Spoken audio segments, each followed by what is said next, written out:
It looks almost like Luciola. Yes. Oh. Yes.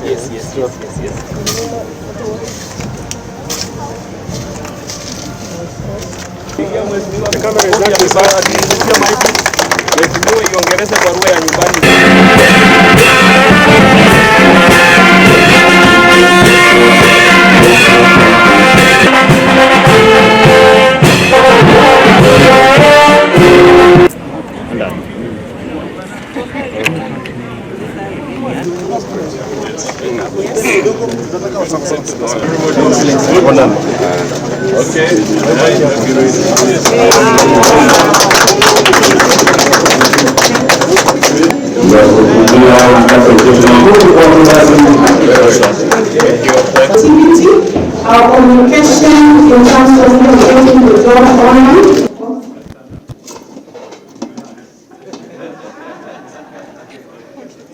You get paid. So far, I've not earned much, but you can see here I'm still at 0.5 to my other partner to take something. Kakamega County Polytechnic. I'm doing automotive engineering.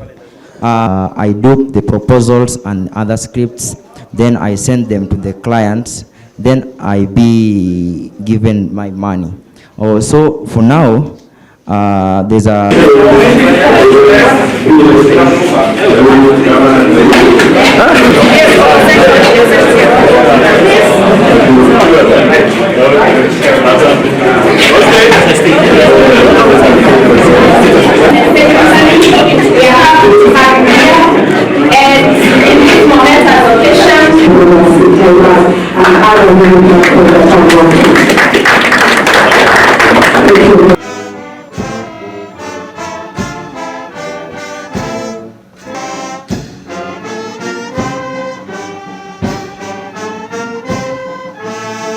This digitization agenda that we are talking about is not something that somebody thought about and just woke up and said, let's go and do this in Kakamega or another place. This is part of the president's agenda. When he was campaigning, he gave you 5 pillars and they moved to 6. One of them is MSME, small and medium enterprises. Another one was food and agriculture, food security. The other one was universal health care, and then housing and settlement, information superhighway, and the creative economy, and finally climate change and environment. Now, the lubricant for all these 6 pillars is the information superhighway. It lubricates everybody. There are opportunities that grow out of the housing and settlement. You want to order for materials, you don't have to travel long distances. You call using the digital connectivity. You are able to connect with people who don't live in your neighborhood to get services. If you go to the healthcare, we are talking about telemedicine, as you have seen. The lubricant is also there, the opportunities within the healthcare, how people want to talk about diseases, the exchange information, it is also there, and access to services. When you talk about agriculture and food security, it is the same. We have done an experiment already with regard to fertilizer, subsidized fertilizer. Is it possible for you as a farmer to sit in your home, use the digital gadgets around you and order for farm inputs? Is it also possible for you to get markets for your food crops without traveling? This is captured within the agriculture sector. There are quite a lot of opportunities. And even when you go back to the housing agenda, it is the same. There were priority areas that we picked on. Apart from the long-term pillars I've just mentioned, the priority areas, bringing down the cost of living and creating jobs was one of them. These jobs are being created within the digital superhighway. So when we do that, if you check the priority areas, bring down the cost of living, foreign exchange, stabilization, and eliminating hunger, you will find that digitization plays a big role in that area. So a center like this one is going to skill the young people that come here, and they will use those skills to engage the rest of the world in all those areas that we have mentioned. On addressing connectivity, we realize one other challenge is the smartphones, that people could be in a place where there is already 4G network, but they are not able to access. Our ministry worked with the Treasury to address issues of policies and incentives so that this country can start manufacturing smartphones in our country. And we are very proud that within 1.5 years from those conversations, Kenya has produced 2.6 million phones locally, creating a new industry which was not there before, which is a rise of electronics industry. And what you are referring like Singapore, Malaysia, if you check what really makes them different from us, is not export of farm products, raw materials, but exports of electronics industry. And we are very proud. The leadership of our country has put us in the right trajectory to start something new which was not there, the rise of electronics industry. So we are going to look at all policies to unlock digital jobs, online jobs, remote jobs, and also to see that manufacture of electronics from devices, we will go to the next electronics that makes our communication work, all the route, and we think Kenya is on the right track to unlock all those possibilities. As we work to lower the cost of devices, these digital hubs remain our most effective tool for reaching all Kenyans. They provide access to essential services, devices equip individuals with valuable digital skills, and offer high-speed internet, ensuring that no one is left behind on our journey toward a digitally empowered society. Excellency, distinguished guests, I see immense potential to the digital hubs as centers of innovation and inclusion. My vision for these hubs goes beyond providing computers. I envision a diverse range of equipment, including tools for creative economy, such as podcasting and videography, to gear enabling our youth to produce and monetize audio and video content. Again, we are saying we want to create jobs. We want to create jobs of high level, dignified jobs that our young people can do in this digital space. Additionally, I see these hubs as centers of accessibility equipped with assistive technology devices to ensure that people enabled differently can seamlessly access the internet and participate fully in the digital economy. We realize that once you get to the digital space, you get lost, and you are as good as you are knowledgeable, as you are able to navigate through that.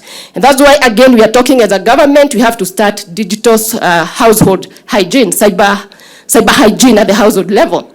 That, again, we are not letting our children to navigate through these technologies on their own. The same way we don't leave our kids in the middle of Nairobi and assume they'll get home. It's the same thing. You don't give your kids a digital device and assume they'll navigate and know what content to read, and finally in the evening you assume all is well. We must be vigilant to ensure that we protect our future generation. We need to complete the exercise of constituting the IEBC. And sometimes you can keep on blaming the government. Sometimes rightly so, but also sometimes wrongly so. Because after a process has been done, and then somebody goes to court, it's their right, yes. But the government, being a law-abiding government, it has to wait for the court process to be dispensed with. It has to wait. Sasa wale wanachelewesha ni wale wamekimbia kotini, ndio wa drag process ya kuhakikisha kwamba IEBC inakuwa constituted. Sasa hawa wanachelewesha watu wengi, na tukienda mbele, haya ndio maswali lazima tujiulize. If you keep going to court, is it because now you are pursuing a right, or is it a move you are making because you have an ulterior motive to make the government look awkward, to make the government look like it does not want to constitute the IEBC? So the way things are, it seems now we have reached a stage where people want to bring in an ulterior motive so that you delay a process and you make the government look bad. But what we want is to have institutions that are working, we have free and fair elections, and we move forward.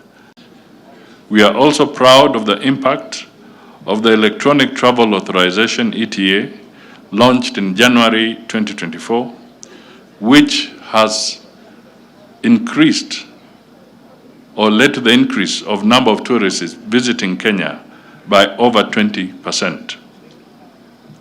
Another major achievement is the growth of the Hustler Fund, which has enabled over 21 million Kenyans to have easy and affordable access to finance from their phones or laptops. Besides accessing credit, the online portal enables entrepreneurs to access e-learning resources on how to set up a business and grow their businesses. The Open University of Kenya, which was launched just 15 months ago, has already enrolled students from across 18 counties. It is broadening its academic offering by introducing over 20 new programs at bachelor's, master's, and doctorate levels. These examples demonstrate how the government is leveraging the transformative power of technology to improve the livelihoods of the people. This is the opportunity we are bringing here for the students and the people of Kakamega. You can use the digital hub to work online for companies here in Kenya or overseas. You can promote your goods and services online, or create music and films that you can share online and make a decent living. For over 20 years, Huawei have been working in Kenya, hoping the government achieving its digital transformation and hoping Kenyans access and use the latest technology to improve their lives. Over half of our staff globally working in the research and development. This reached 100,000 staff. So we can develop the best ICT solution. In line with the government digital superhighway agenda, we have supported these digital hubs to connect them to fiber, to provide the wider coverage and high capacity Wi-Fi, and to provide smart borders. We have a similar program collecting schools around the country, including this the Vihiga, whose principals are here all today. We also supported Malava and Kakamega hospitals.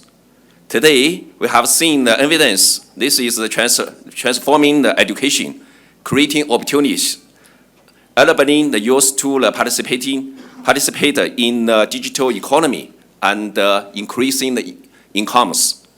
Along with providing advanced ICT solutions, Huawei is building advanced ICT skills through the ICT economy program, which politics are part in.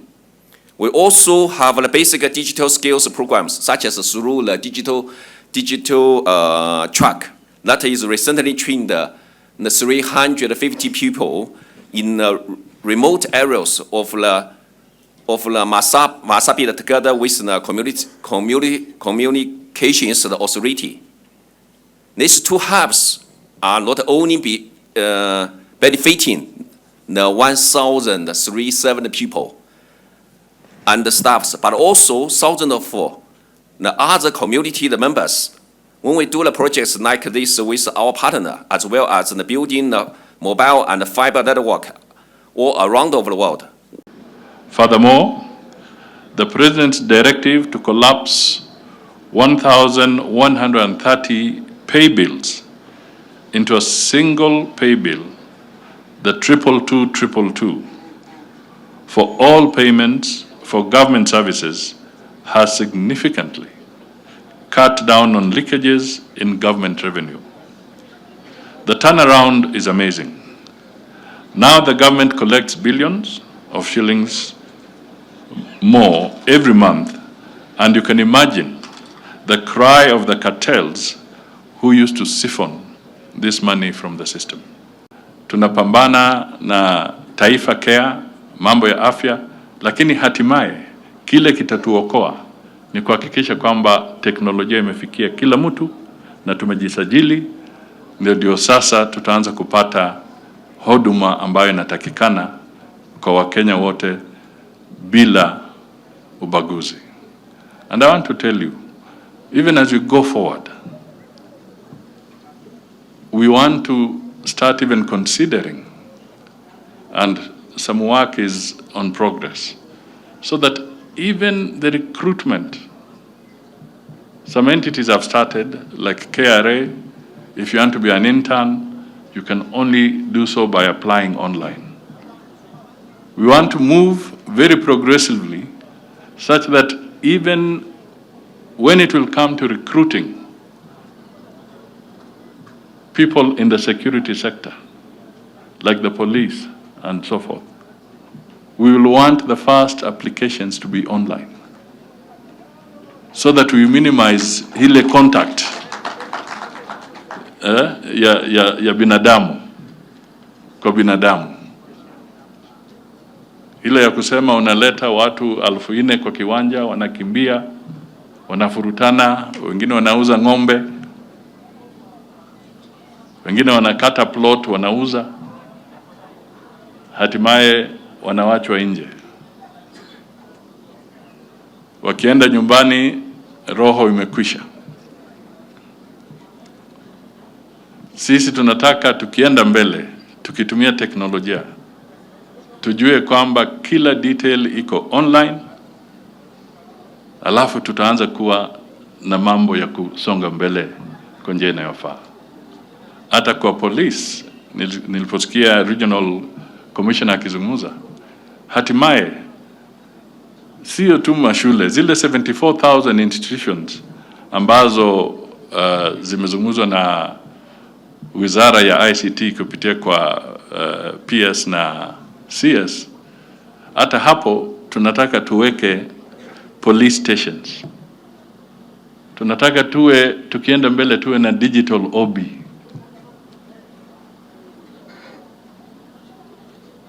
Unajua digital OB hakuna nafasi ya mtu kusema atatoroka na page moja ama mbili.